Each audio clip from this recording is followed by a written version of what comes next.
Egg bonda, దానికి 4 eggs boil చేసి పెట్టుకున్నా.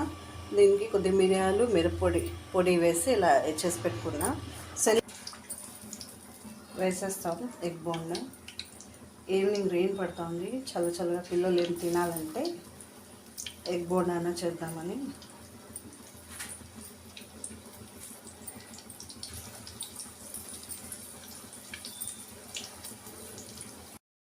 ఎగ్ బోండా కలిపింది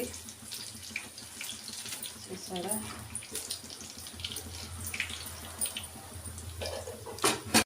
తో పాటు పొటాటో బోండా కూడా వేసుకుందాం అనుకున్నాను నేను.